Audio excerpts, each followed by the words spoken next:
Hello friends, my name is Raza Masood. Today we'll discuss about a very important topic with respect to project management, PMI or PMBOK, project management body of knowledge, that is change request. Friend, with respect to project management and if you are studying project management in university or you are planning to give exam of PMP, so friend, with respect to exam point of view, this is a very important topic, and at least 10 to 15 questions will definitely be there in the exam which are directly related to this topic, change request. So your mind should be very clear that what is change request if you want to clear the exam of PMP or project management. Secondly, friend, if you are a professional project manager and working in any organization as a professional project manager, so friend, as a project manager you have to deal lots of several change requests, you have to deal with it, and you have to cater the change request, and you have to must have to be able to analyze the impact of change request on scope and time and cost. So let's start, friend. First of all, I would request to please subscribe to my channel and click on the bell option as well so that my new videos can reach to you. So let's start. Change request, friend. First of all, see one thing, that change request means this topic we will see with respect to project management. So here I just want to explain you the very high level definition of a project. Project is a temporary activity which has a beginning and ending point, and it gives you a unique output or product. Okay, so that is called as a project. For example, if you are implementing e-commerce solution, and you have to deliver that project within 4 months, and after 4 months the project will finish, no more resources will be working there, and resources will be released from the project, and no more funding will be there for the project, and the output and the result of that effort is a e-commerce solution. Okay, so that is called as a project. Remember, friend, one thing, that project is always a temporary, it can never ever be an ongoing activity. If it is an ongoing activity, it will be considered as a operational work. It can never ever be a project if it is an ongoing activity. Ongoing activity is operational work, and temporary activity means a project. Now, friend, if you can understand the concept of a project, now we can talk about the concept of change request. Friend, change request is a proposal to alter a product or a system, often brought up by the client or another team member. During a project, this can happen when a client wants to change or alter the agreed upon deliverable. See, friend, here, whenever we started a project, I think this is impossible that a change will not occur in a project.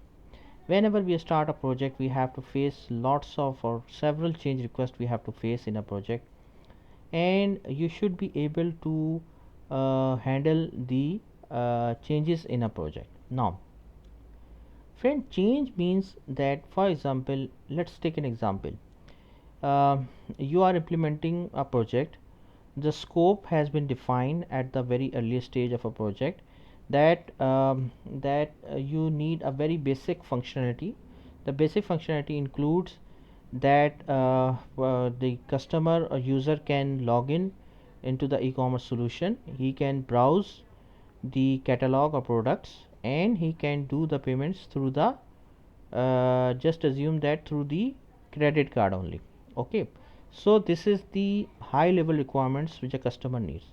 After some time, this is the scope of work which has been decided, and this has been signed off by the customer as well.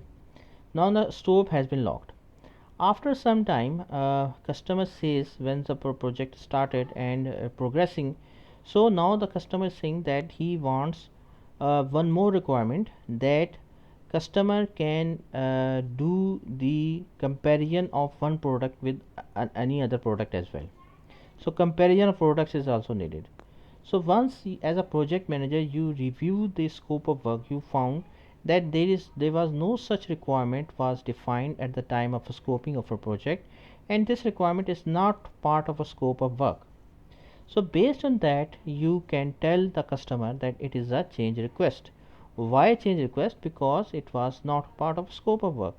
So based on that, you can inform the customer that it is a change request, and we have to analyze the scope. We have to analyze the impact of that change in terms of scope, time and cost. And once you will approve the change request, then we can include that change request in our project. Okay, so if you friend just see this term change request, so how we will identify that it is a change? Friend, based on the scope document, as per the project management, the scope document tells you that it is a change. For example, whatever the requirement customer is raising, if it is a part of a scope document or functional specification document, signed document, so that means we have to deliver that change, where we have to deliver that deliverable to the customer. If that requirement is not part of the scope document or functional specification document, we must have to consider that as a new requirement or a change request. So friend, change request, you must have to be clear about the change request, that whenever a customer is raising a request, if it is not part of the scope document, if it is not part of the functional specification document, you must have to analyze it. You must have, first of all, you have to tell the customer that it is a change request, it is a new requirement. And how you are telling that it is a new requirement? Based on the documents which you have in your hands, like the scope document, contract, and the FS, functional specification document. So based on these documents, you can tell the customer that it is a change request. Now friend, the other step is that how you will manage the change request. First of all, friend, as a project manager, you have to identify what is the change, like change required in scoping, change required in costing, etc, etc. So first of all, you have to identify that what is the change, actually what is the change required. Okay, so as a project manager, your mind should be clear that actually what type of change, what is the change which is required. Then the next question is, why is the change being introduced? You must have to identify, like for example, this is either it's true that the change was occurred because we have missed something, or the customer has missed to identify at a very initial level. So you must have to identify that what is the reason that this change came in the picture. Then next, does the change contribute to our project goals? This is also another very important question.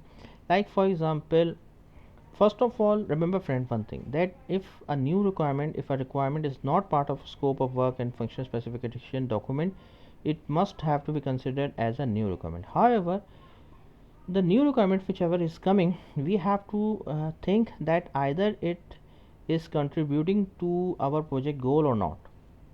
Then next, what challenges does the change present? Like any new requirement, like any new requirement which you know that technically it is not possible, or it will create a lot of changes, like which we can't manage it properly.